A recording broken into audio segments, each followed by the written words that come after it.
The man who has bellowed and blustered his way to the top of the GOP rankings finally has to deal with what every solid political analyst said was inevitable. Real challengers, a real horse race, and some believe the jockey is a mite unsettled. Well, that certain candidate has been challenged by a noted and rising individual over the issue of Muslim immigration, even issuing a verbal shock to the candidate that he is yet to respond to. So what's he worried about? There is plenty of concern, most of it warranted, that 3 years after 20 children were gunned down at their school, we remain a nation paralyzed over the issue of gun control. We'll talk with the sheriff who says the answer's simple: arm the general public. And we have reached a time, thanks to many of our politicians, where we should be ashamed to be Americans, in light of how we're treating those 9/11 first responders who are dying at a frightening pace. Don't bother to pace yourself. We got this. I'm Ed Berliner. This is The Hardline for Monday, December 14th, 2015.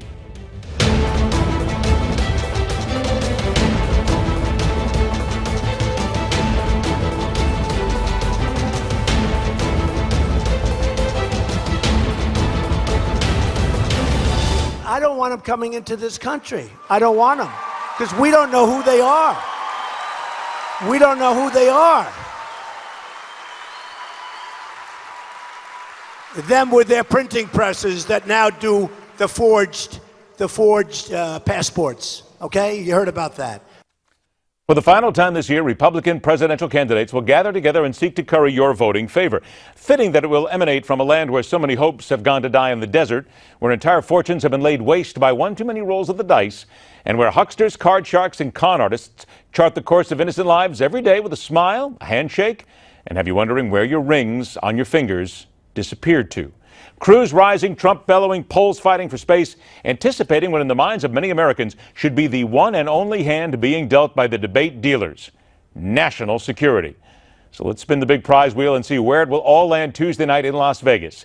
Let us deal in the veteran columnist from the Philadelphia Daily News, Philadelphia Inquirer, and Philly.com, who caused quite a stir when she called Hillary Clinton public enemy number one, Christine Flowers.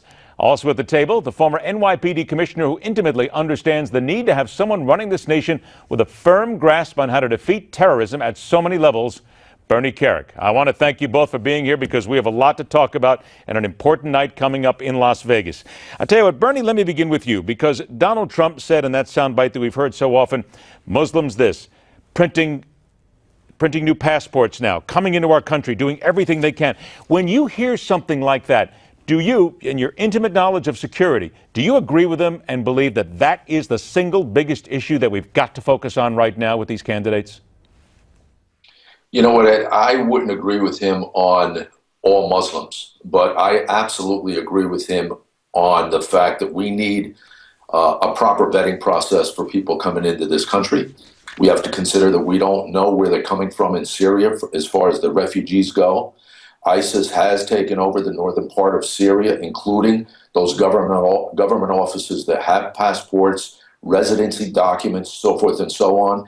And as we learned from the California terrorists, it really doesn't make any difference if we're investigating you or not. That K-1 visa was investigated to the hilt, and we still had a jihadist get into this country.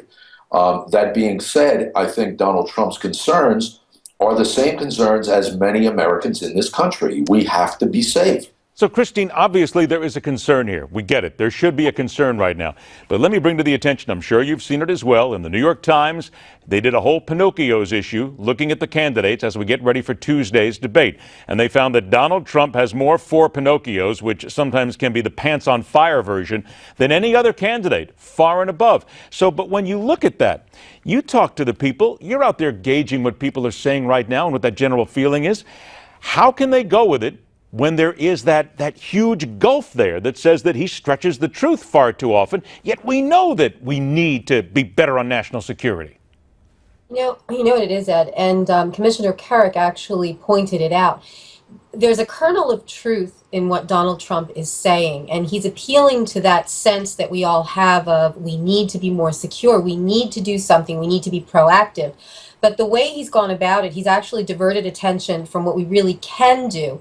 You cannot functionally, you cannot keep Muslims out of the United States, regardless of what everybody's saying about linking to these constitutional law websites saying, yes, the president can keep out whoever he wants. You cannot bar unilaterally based on religion a whole group of people. Plus, there are billions of Muslims in the world. What are you going to do? When they come to the airport, say, force them to eat a pork sandwich, and then if they don't eat it, then we know that they're Muslims? I mean, it's not workable.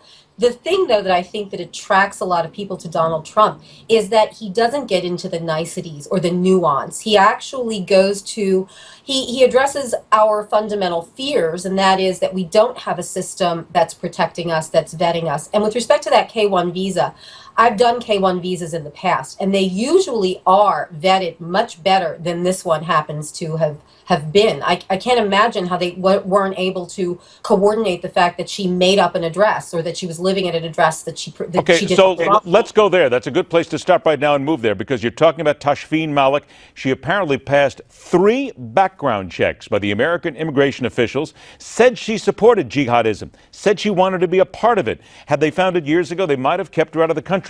But Bernie, isn't it fair to say that for many years we haven't had this edict to go after social media? We're behind the curve. We should have been on it years ago, but for whatever reason, we as investigators in the United States and even an administration, we don't pay enough attention to it. We're the ones who let this slip through the cracks.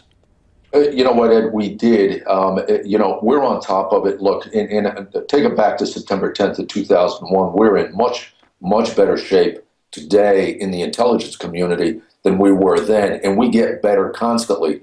However, the unfortunate thing for us is we usually get better based on our mistakes. This is one of those mistakes that's going to come back to haunt us, that already has. We're going to learn from it. But I will also say this. The jihadists and this radical Islamic movement, they learn from us. Just like the Cali cartel did back in the 70s and 80s. We would do one thing, they would do another to refute it. That's what's going on now. So these guys watch us. They monitor us. They know what we know. As soon as they figure out how to deceive us, then they move on and they go to that venue. And I think we're just going to have to stay on top of these guys better than ever. So let's talk about that for a moment. And Christine, back to you. When Bernie says they learn from us, okay, here we have the radical Islamic extremists who are now learning. They've learned that we now know about the K-1 visa. They know that we now know about a woman who went through 3 times and got through. They're smart. We got to stop calling them stupid, because they're pretty much ahead of us in a lot of ways. So don't we now, as an intel community, as a legal community, as a country, need to understand that they're already 2, 3, 4 steps beyond this now. They likely will not try this again, and they will find another loophole somewhere. And likely, Christine, it could even be legal under American law. That's exactly true, Ed. And again, to go back to what Commissioner Kerik was saying, they learn from our mistakes. And so that's why profiling, everybody talks about profiling being such a wonderful tool.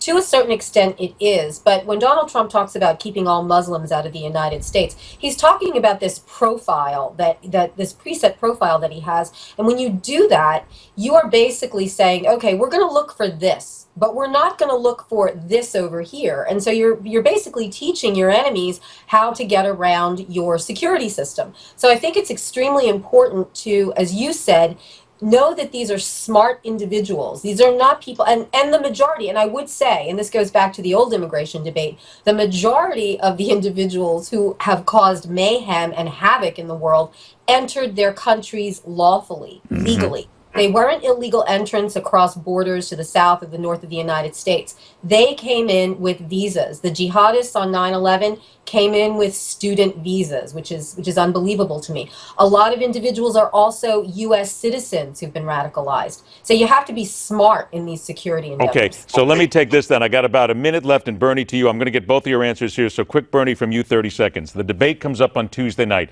If indeed the question comes up to one of the candidates, do you favor profiling?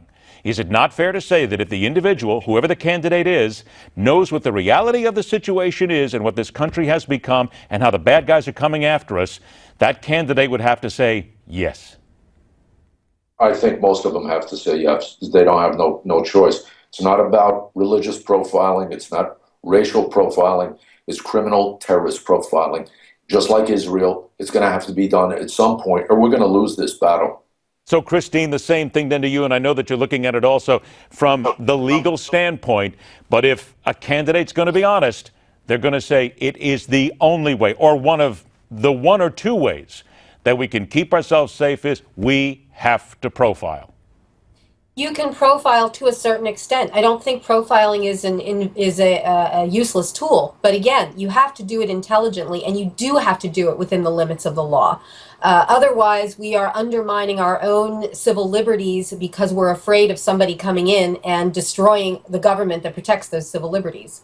Let me just ask real quick, Christine, do you think that Marco Rubio can take down Donald Trump real quick? I do, actually. I do. I knew you would, because I know that we've talked about this before, and I know that you're someone who favors Rubio. We're going to get you both back after the debate, and then we'll have to see how everybody handles all of these questions. Christine Flowers, Bernie Kerik, I want to thank you both for being here tonight. Thank you. We will talk again soon. Now, the woman who dares Donald Trump to see the other side of his Muslim comments, she hasn't gotten an answer yet. We'll speak to her right here on The Hard Line.